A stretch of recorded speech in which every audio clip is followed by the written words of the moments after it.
Sobrang nakakatakot po talaga bumiyahe kapag umuulan o bumabagyo.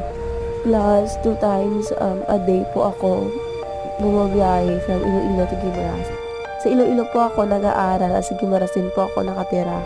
So, araw-araw ito po yung itsura ko papuntang school. Parang napalaban ko talaga. So, normal day ito po yung itsura niya.